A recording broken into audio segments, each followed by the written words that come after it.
If it's your first time visiting the Yucatan state, there are a few things that you will want to know, like where to stay, what to do, how to get around, and the common mistakes that catch tourists off guard. As locals of the Yucatan Peninsula for over 5 years, we got tons of insider tips to help you make the most of your trip. So if you're wondering how to actually get to Merida, one thing to know is Merida is not in the same state as Cancun.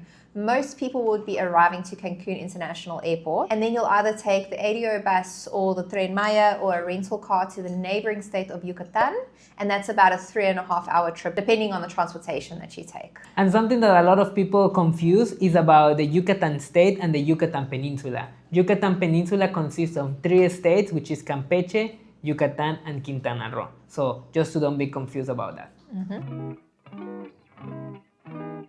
All right, now in terms of transportation, so like we mentioned, most people will be landing in Cancun International Airport. However, there is an international airport in Merida if you could find a flight there. So to move from Cancun International Airport to Merida, you've got 3 main options. Number 1, you can do a rental car if you're comfortable driving in Mexico. Number 2, and this is our top pick, would be using the ADO buses. Those are the big red buses. They're clean, they're efficient, and they literally run all day long. I think every hour they're leaving to and from Merida. So you wouldn't even have to book your bus in advance if you're afraid that there might be a delay in your flight or anything. You could literally just book as you arrive to the airport. Which is what I would recommend. Yes. And then the third option would be the Tren Maya, which you might not know about. It's actually a brand new initiative. I think it opened about 1.5 years or 2 years ago, something around 2023, there. Yeah. I think, yeah. It's a very beautiful train. It's a good project. Yeah. However, it's not the most efficient because the train doesn't actually leave directly from the airport. You'd have to get onto a shuttle that will take you from the airport to the train station, wait for the train. Now, because the train is so new, they don't have trains running all day long, so you might end up waiting around for quite a while. The train will get you into kind of like the outskirts of Merida, and then you're going to have to take an in-drive or something to get you closer to the central, which is probably where you'll be staying. But it is a cool option. I think there's only 5 departures a day. Yeah, so it really depends on when your flight arrives versus when the Tren Maya leaves for Merida. In terms of moving around Merida, there are several options. One of the ones who I was impressed the most is the new public transportation there. The public transportation is brand new, air conditioned, clean. Wow, like you can pay with the app or you can pay with a card. It is so nice to see that Merida is evolving into like a very efficient city. Yeah, and they always run on time. They don't just do whatever they want. They actually run according to a schedule, which you can follow on the app. So a very good way to move around if you're on a budget. The other option would be one of the rideshare apps where you can find Uber, Didi, and InDrive. Our personal favorite is InDrive because you can beat your fare and you have the most affordable fares from moving from the city to anywhere around. So InDrive we recommend it. And if you are in Centro Histórico, moving around Centro Histórico, you can do it by foot. So there's no need also to take any of the rideshare apps. So yeah, it's a very walkable city. It's a huge city, so you can't get everywhere, but all of the points of interest are pretty much within walking distance. So we'll be talking about all of the main day trips to take from Merida shortly. But now in terms of moving between Merida and these specific locations within the state of Yucatan, the 2 main points of interest would be the Mayan ruins of Chichen-Itza and the smaller colonial city of Valladolid. Both of those places you can reach via ADO, which we would highly recommend. Again, the buses are running all day long, so no need to book in advance. However, we would, in this case, recommend booking in advance just from plenty of experience. For some reason, if you sit anywhere further than the middle of the bus, it just smells terribly of the bathroom. So if you can, hot. And it's hot, yeah. So we'd highly recommend booking online in advance for those specific trips so that you can make sure that you're in the front of the bus to avoid the smells. Now for the smaller places that we're going to mention later on, like Progreso and Izamal and those types of places, ADO doesn't actually run to any of those locations, but they do have what they call the second-class buses. These buses are typically quite rustic. They're not always in the best condition. They're not always the cleanest, but they are an affordable, efficient way of getting to those places. So we'll just put the names of the different buses here, and you can go and look online to see which bus goes to which destination.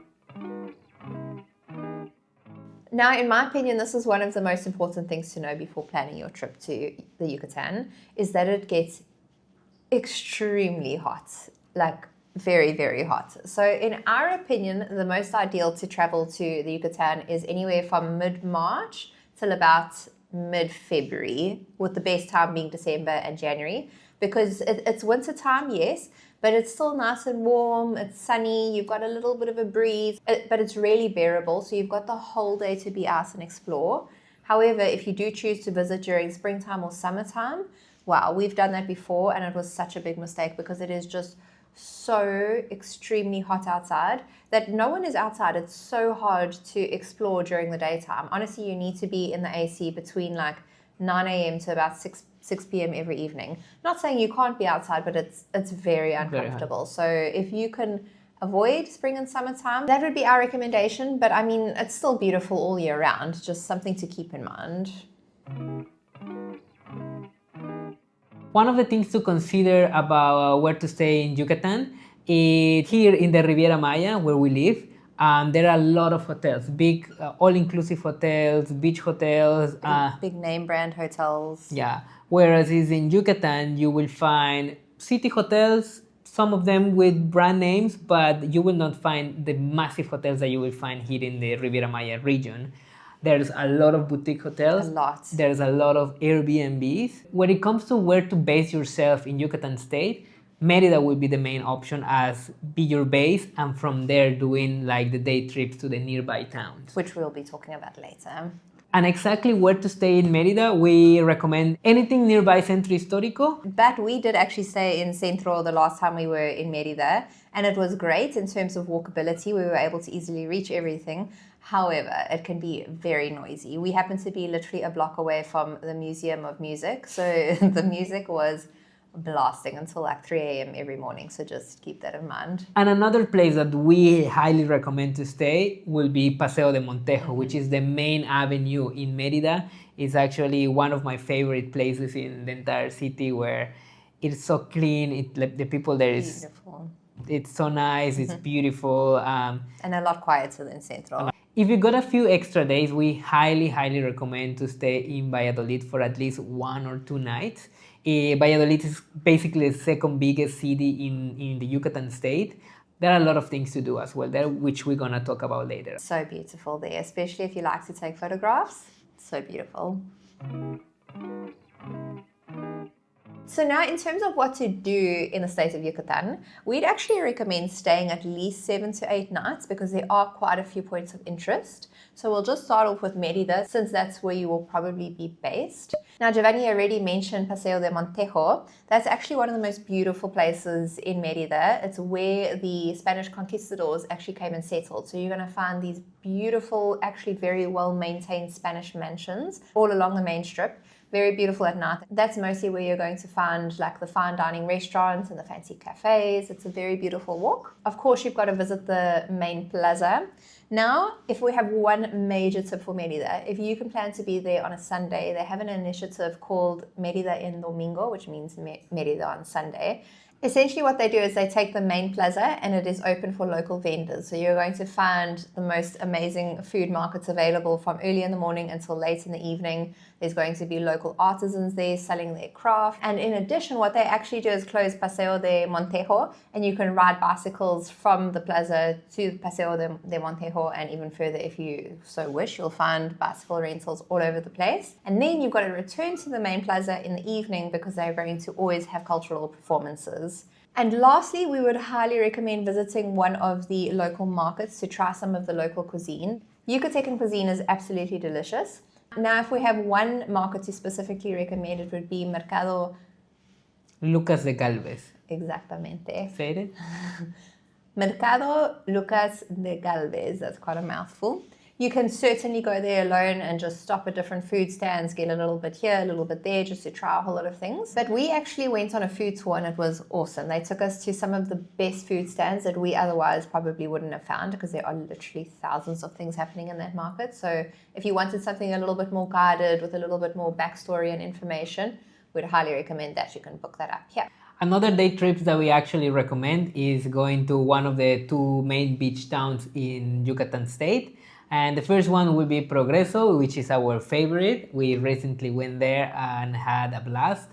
And honestly, going to Progreso is just for the day. So there's not much to do other than walking down the Malecón, where you will find nice restaurants, coffee shops, clothing stores, and our favorite restaurant, Eladios. That particular restaurant, we love it because you go and you just order one drink, and they start bringing what they call botanas or tapas, and then you will be absolutely satisfied, full with all of the botanas that they bring. And the more you order drinks, the more food they start bringing us. Yeah. And the other little beach town will be Sisal.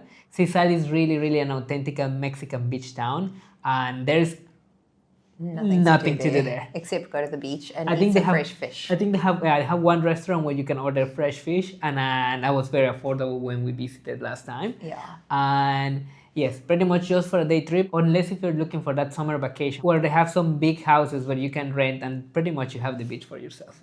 Yeah. And of course, this one is an absolute no-brainer. It's one of the 7 wonders of the world, which would be Chichen-Itza, which is the main historical Mayan site for this region of Mexico. You'll find the big pyramid called Kukulkan, as well as many other structures and artifacts. It's a very interesting trip. Something we would highly recommend is Chichen-Itza is absolutely huge. The plaza is massive, so make sure that you've got comfortable walking shoes and that you've got an umbrella. You would be so surprised, but there is barely any shading available throughout the plaza. So take an umbrella. And very important tip, try and avoid it on a Sunday, because Chichen Itza is extremely busy every single day of the week, but specifically on Sundays, Mexican nationals get free entrance. So Sunday is just bonkers crazy, but definitely worth the trip. But yeah, obviously you cannot miss Chichen Itza. Now we've got another cute little recommendation. This is not a must visit by any means, but it is very unique. The small Pueblo Mágico of Izamal. Now what makes this little Pueblo Mágico so unique is that every single building is painted yellow. Almost every single building. As long as you're close to the center, absolutely everything is yellow. So it's great for photos. It's a very cute little town to walk around. We've been a few times and we've always had a lot of fun. The main thing that I love about Izamal is they've actually got a Mayan pyramid that you can still climb up, which is not something that you will easily find in this region of Mexico anymore. So while it's still available, there's your opportunity, and it's actually completely free. They don't charge you entrance. It's just the gate is open and you just stroll in, climb on up, and you get a beautiful view of the town and of the vast Mayan jungle. It's very cool. Last but not least, Valladolid. As we recommend at the beginning of this video, if you have 1 or 2 nights to spend in Valladolid, will be great. And something that we highly recommend is paying a visit to Calzada de los Frailes, which is a beautiful colonial street with pastel color painted buildings. There's nice coffee shops and boutique stores as well. And at the end of that street, they have a beautiful convent that you can also see from outside. Another thing will be Cenotes Day, which is located in the middle of the town. And what makes difference to this cenote to other cenotes is most of the cenotes in the entire Yucatan Peninsula are far from the main cities or the main points. So that one is in a walking distance. You are from the center of Valladolid and walking to the cenote in 10 minutes. Yeah. This cenote is actually attached to a restaurant that serve the most delicious queso de bola empanada, which is like Edam cheese. It's a sharp cheese. It's very tasteful, and the empanadas are one of the best we have tried. Yeah. And on top of that, the cenote itself is huge and very beautiful. And the last thing that you'll want to do in Valladolid is, of course, check out the main plaza. In my opinion, it's the prettiest main plaza in the whole of Yucatan. But most evenings, they actually have live, free cultural performances as well. So definitely would recommend that. As people who love to travel, we're always on the lookout for the best deals on flights and accommodation. Something that you may not know is that many travel-based websites actually charge different prices depending on where it thinks that you're browsing from. This is called price discrimination and it's completely legal. This is where Surfshark VPN comes in. It actually allows you to connect to over 3,200 servers in 100 countries, making it possible to change your geolocation so that websites think that you're browsing from another place, which allows you to find better deals on flights and accommodation. We're currently planning a trip to Simon's home country, South Africa, and have been comparing hotel prices in Cape Town. Since flights alone are pretty expensive, we're really trying to save wherever we can, especially on accommodation. We have found already amazing deals by using Surfshark VPN, and we wanted to show you an example. We looked up this Marriott hotel in Cape Town while connecting to a US server and got a rate of $298 per night. Then we switched to a Mexico server, searched for the exact same hotel on the exact same date, and the price dropped to $264 per night.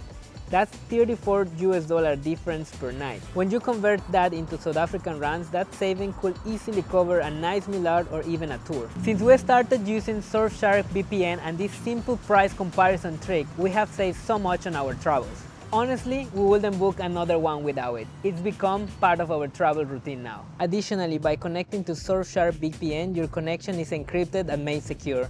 Whether it's your online banking or your passport, you are protected with Surfshark. Last but not least, you can connect to any VPN that would allow you to connect to any streaming platform that would otherwise be geo-blocked while traveling. Over the last few months, we've been using Surfshark to connect to various streaming platforms like Hulu and Prime, which otherwise aren't available in Mexico. Lately, we've been absolutely loving Chad Powers and Only Murders in the building. You can connect an unlimited number of devices too. We have it in our phones and our computers, meaning everything is protected. Surfshark also offers a 30-day money-back guarantee, meaning there's no risk in trying it out for yourself. Head to surfshark.com/fortheroad and use our code FORTHEROAD to get an additional 4 months of VPN protection absolutely free.